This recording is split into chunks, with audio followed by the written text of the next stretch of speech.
Assalamualaikum. Welcome to Sagar Learners Academy by Bia Baloch. My name is Noreen Fatima. Lesson number 26 Gender and Violence. Gender and violence की जब बात की जाए तो violence against women काफ़ी popular gender issue है and ये women empowerment को रोकता है, जेंडर इक्वालिटी को ख़त्म करता है एंड वायलेंस कहीं भी हो सकता है, चाहे वो वर्क प्लेस में हो, रोड साइड में हो या घर के अंदर ही क्यों ना हो। एंड इसमें क्या होता है कि एक सिटीज़न को, एक एरिया, एक ग्रुप के लोगों को वो ऑप्रेस किया जाता है बाय द अनदर और द डोमिनेंट पोजीशन ग्रुप। ये कुछ सिचुएशंस हैं, इन सिचुएशन को आप लोग खुद पढ़ें और ये सारे कुछ हाइपोथेटिकल सिचुएशन है, इसमें विजुलाइज करें कि एक वुमेन को कैसा लगता है। ओके, ये सारे वायलेंस के प्रैक्टिसेस हैं अगेंस्ट वुमेन। वुमेन को बचपन से ही सिखाया जाता है, ट्रेन किया जाता है कि हर चीज़ एक्सेप्ट करो, अडॉप्ट करो, वो हर चीज़, उन चीज़ों को एक्सेप्ट करो जो तुम्हारे लिए दूसरे डिसाइड करते हैं। तो इन्हीं सारी चीज़ों से, वो छोटी छोटी बातों से वो छोटे छोटे वायलेंस एक्सेप्ट करना स्टार्ट कर देती हैं as a routine part in their daily life. Violence issue वो वायलेंस इशू तब बन जाता है जब वो डेली बेसिस पे होने लगे, कंटिन्यूसली होने लगे और बहुत सीवियर फॉर्म में होने लगे। मैन एंड वुमेन दोनों विक्टिम्स होते हैं वायलेंस के, बट फीमेल विक्टिम्स ज़्यादा होती हैं। रेप सबसे कॉमन, सबसे सीवियर वायलेंस का एक फॉर्म है which is experienced by women. Many other forms of violence are also there in our daily life, like acid burning, stove burning या फिर domestic violence. वायलेंस होता क्या है, इमोशनली आप किसी को वो एक इमोशनल एक्ट रहता है जिसमें एग्रेशन रहता है, जिसमें गुस्सा रहता है और इसमें आप दूसरों को हर्ट कर देते हो। Violent can be physical, psychological, sexual harassment भी एक तरह का वायलेंस है। डोमेस्टिक वायलेंस के बारे में आप बहुत अच्छे से जानते होंगे। सबसे कॉमन फॉर्म है, आप यूजुअली कहीं भी देखते होंगे, हर जगह देखते होंगे। इसमें या तो फिज़िकल, सेक्सुअल या साइकोलॉजिकल ट्रीटमेंट, माल ट्रीटमेंट नहीं, माल ट्रीटमेंट यानी कि माल बिहेवियर जो कि नॉर्मल नहीं है, चाहे स्पाउस के साथ किया जाता है या फिर फॉर्मर स्पाउस के साथ किया जाता है, यानी कि एक्स वाइफ के साथ या फिर अपने किसी भी पार्टनर के साथ किया जाता है फॉर मेंटेनिंग पावर और कंट्रोल ऑन देम। ओके, तो डोमेस्टिक वायलेंस बहुत अनरिपोर्टेड रहता है, कोई बताता नहीं है, बहुत कम लोग बताते हैं, अगर बताते भी हैं तो वो क्योंकि जो लोग नहीं बताते वो इस होप में रहते हैं कि मे बी रिलेशनशिप इम्प्रूव हो जाए, मे बी ये और उन्हें डर भी इस बात का रहता है रिलेशनशिप ब्रेक होने का। शेम एंड एम्बैरसमेंट से कितने लोग नहीं बताते हैं। ये सारी चीज़ें आपकी डोमेस्टिक वायलेंस में आ जाएगी। डोमेस्टिक वायलेंस के 2 टाइप्स होते हैं, common couple violence and patriarchal terrorism. Common couple violence में ही फिज़िकल वायलेंस होता है और वो किसी भी इंसान को हो सकता है, मेल को भी हो सकता है, फीमेल को भी हो सकता है और इसमें मेल भी कर सकता है, मेल भी हैरेसमेंट या वायलेंस प्रैक्टिस कर सकता है एंड वुमेन भी वुमेन पे कर सकती है। पेट्रियार्कल टेररिज्म में मेल करते हैं ज़्यादातर,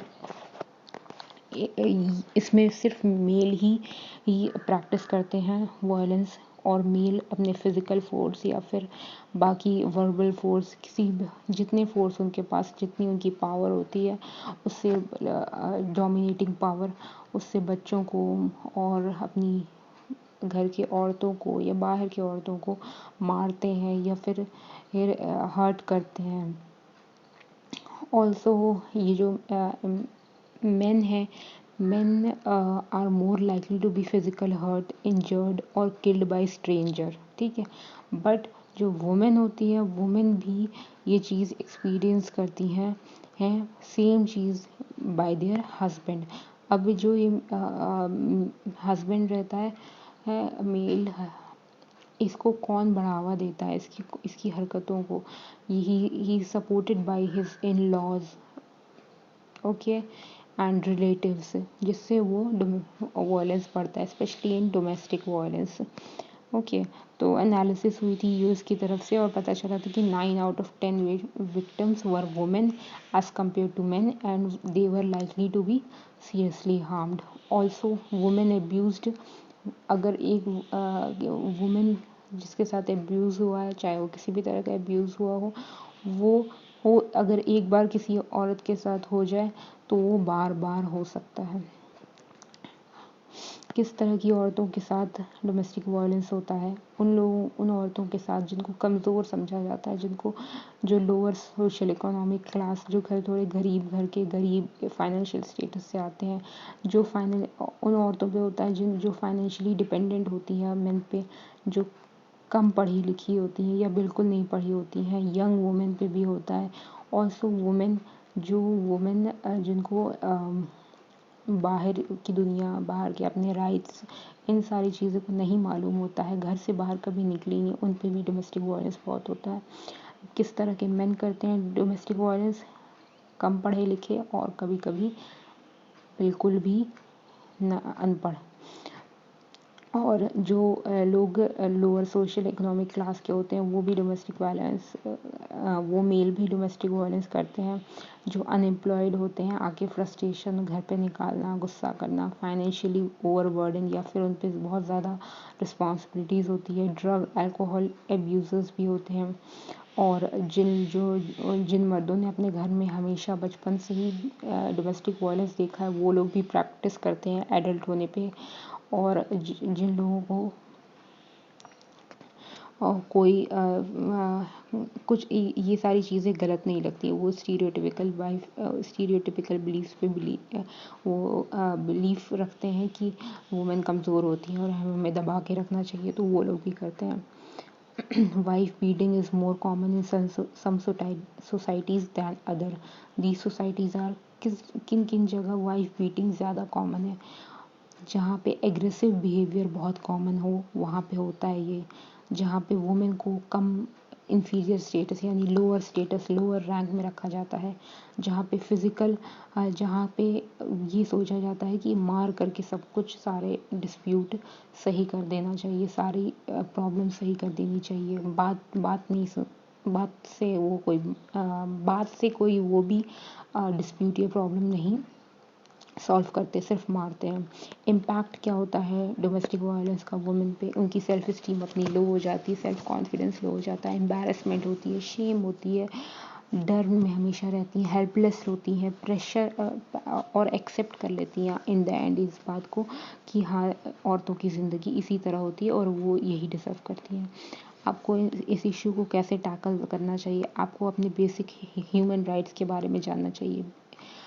आप यहाँ देखिए, आप वुमेन की बात नहीं हो रही है, सिर्फ अभी यहाँ पे इशू टैकल करने में ह्यूमन राइट की बात हो रही है। एक वुमेन हो, चाहे एक जेंडर में वुमेन हो या मेन हो, दोनों ह्यूमंस होते हैं और सबको अपने बेसिक ह्यूमन राइट्स के बारे में मालूम होना चाहिए, अपने लीगल राइट्स के बारे में मालूम होना चाहिए, अपने एजुकेशन के राइट टू एजुकेशन के बारे में मालूम होना चाहिए।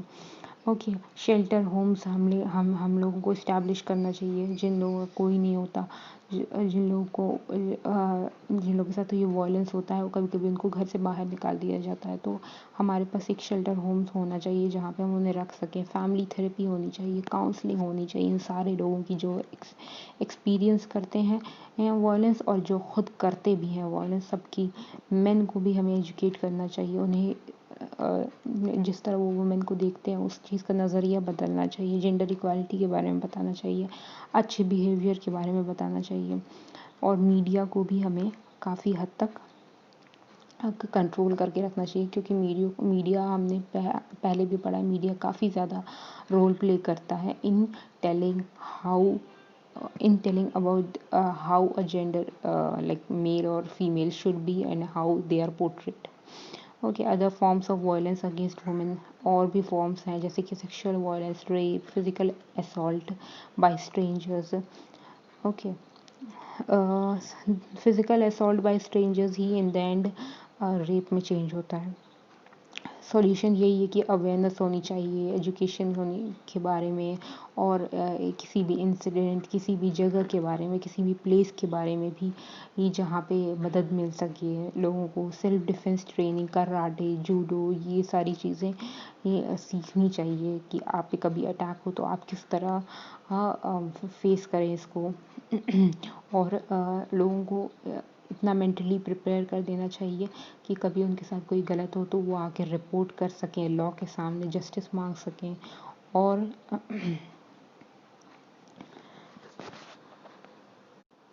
और ये भी हमें याद रखना चाहिए कि हमेशा वुमेन विक्टिम्स नहीं होती हैं डोमेस्टिक वायलेंस की, मेन भी होते हैं। अक्सर वुमेन काफ़ी किसी लालच में आकर के या फिर और किसी बात में आकर के इवेंट क्रिएट कर देती हैं और डोमेस्टिक वायलेंस का, और अपने हस्बैंड पे ब्लेम कर देती हैं। तो ये सारी चीज़ें गलत हैं। लेकिन हमेशा, चाहे कोई किसी भी जेंडर हो का हो, मेल हो या फीमेल हो, उसे इंसान की तरह लेना चाहिए, ना कि मेल और फीमेल।